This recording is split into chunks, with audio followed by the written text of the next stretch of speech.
One of the most ridiculous things I've ever apologized for is my own success. I apologize when my husband bumps into something, and even he laughs out loud. I feel so sorry. We continuously are apologizing and feeling guilty about everything. The one thing that will solve so much and bring us so much peace is to let go of that guilt.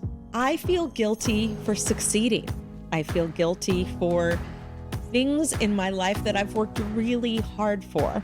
We take responsibility for all things, and some of the apologies and the guilt that we feel are ridiculous. Welcome to Becoming Her. I'm Melissa Thompson. This is a podcast about lifelong evolution for the woman who knows she's not finished, not behind, not late, just in the making. And that's exactly where you're supposed to be. Can we talk about something? Like, seriously have a discussion about something important. Why are women always saying, I'm sorry? I'm sorry I'm late. I'm sorry I bothered you. I'm sorry that I'm sick. I'm sorry that I have to rest. I'm sorry. Think about how often you've said it to yourself today or out loud. We're always saying it. I guess we've been conditioned that way. And historically, it makes sense. Women have always been the nurturers. Women have taken care of things while men historically have been the hunters.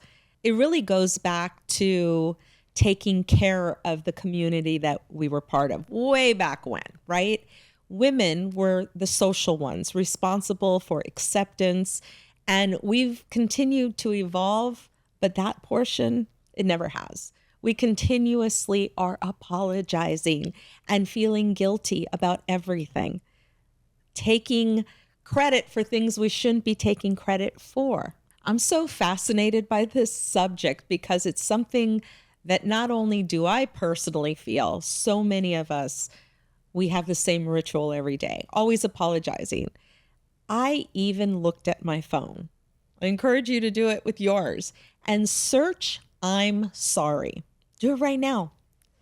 And watch how many times you'll say it even in text to your loved ones, to your friends.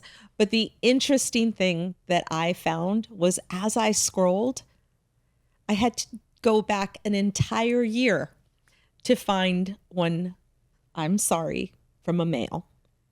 And it really hit me. We do it to ourselves. We take responsibility for all things. And some of the apologies and the guilt that we feel are ridiculous. Are you with me? I apologize when my husband bumps into something, and even he laughs out loud, but not me. I feel so sorry, as if I was supposed to take care of that. And it's crazy, really, because in a world where we focus on self-improvement, whether it's our health, losing weight, looking the best that we can look, having more money in the bank, getting a better job, a better car, a better home, all things. The one thing that will solve so much and bring us so much peace is to let go of that guilt. And while I wish I had every single answer on how to let go of the guilt, it's about recognizing there's a problem first. I feel guilty for succeeding. I feel guilty for things in my life that I've worked really hard for. A perfect example that is ridiculous. And there are many. I can think back to the last 7 days, and there are just too many to list. But one of the most ridiculous things I've ever apologized for is my own success. I remember when I first moved into our home, and it's a big home. It's a really, really big home. And I apologized for it being big. In fact, I didn't want anybody to see it because I felt guilty. I felt guilty. Although I worked so hard, I felt guilty. Men do not seem to have that same kind of outlook on things. They're proud, they're accomplished. But as women, we seem to take things down a notch to try to make others feel better about themselves.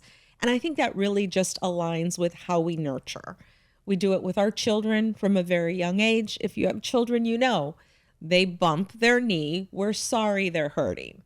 They didn't sleep well. They had a bad dream. We're sorry. It is something that we're really just trying to take care of them, make them feel better. But it's something that continues throughout our entire life to the point where all of a sudden you're in my shoes and you're 56 years old and you're apologizing for things that not only are not your fault, but things that should not be about making somebody else feel bad. And it's a lesson that I'm still learning. But again, noting there's a problem is part of the solution. And every day making an effort to catch yourself. But what could be more powerful than that?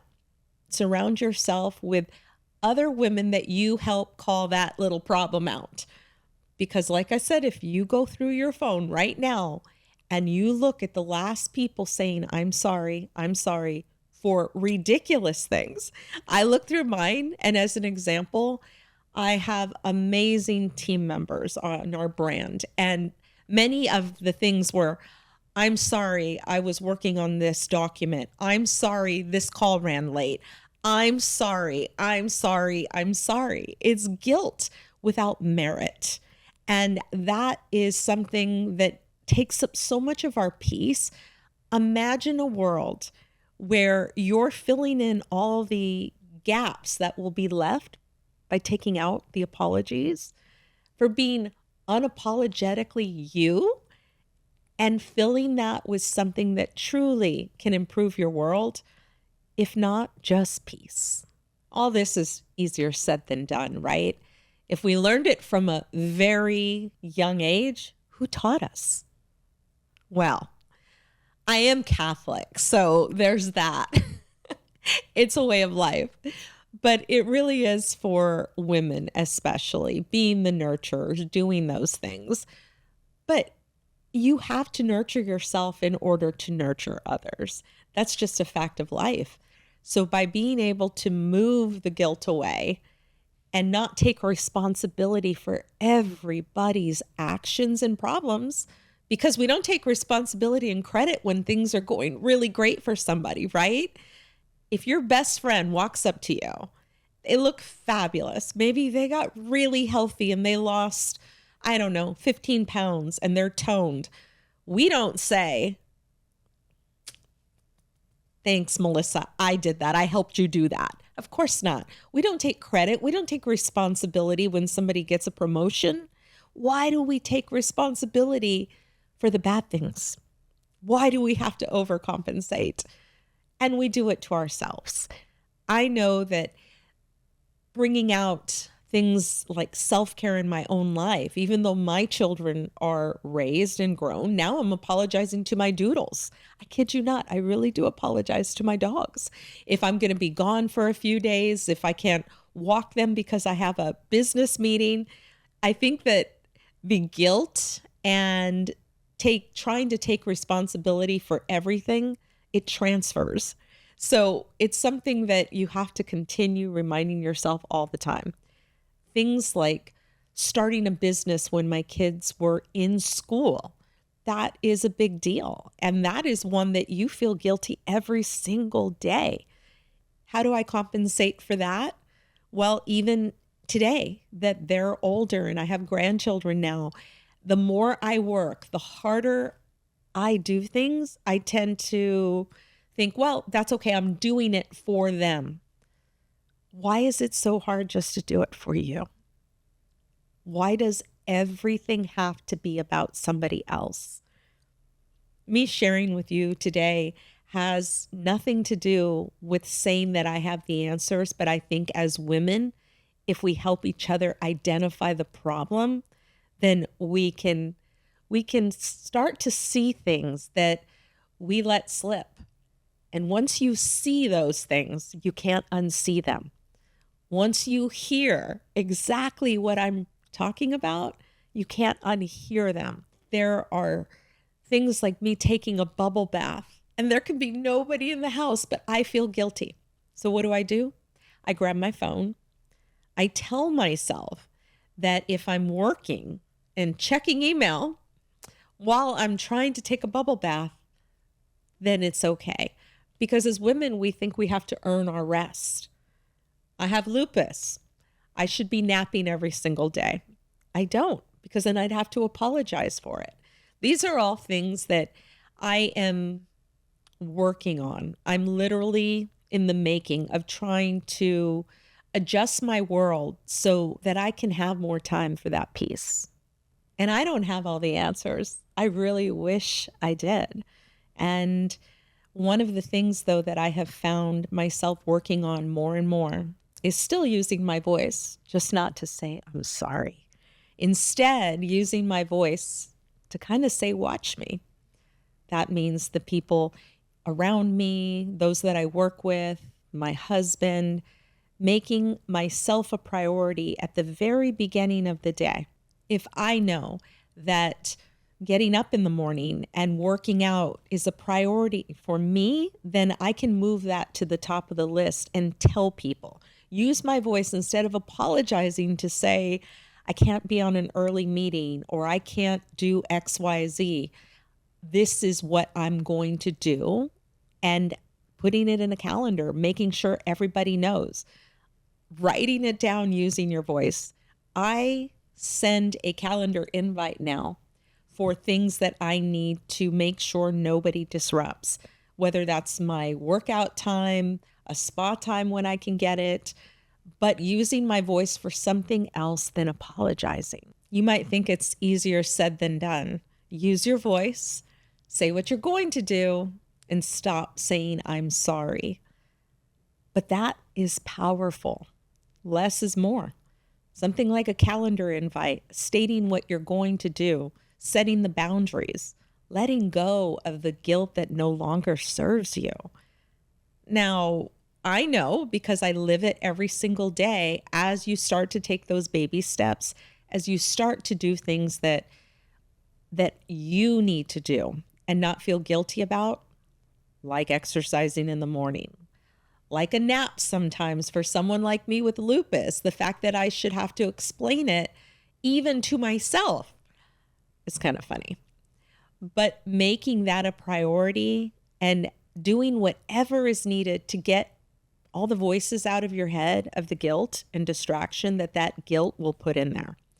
Because let's face it, if you're going to take a bubble bath or you're going to work out or you're just going to have a little me time, the last thing you want are all the voices in your head making you feel guilty about it. It defeats the purpose.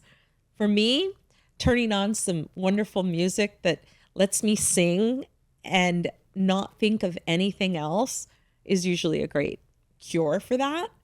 But it is a work in progress, but it is one that is so worth it.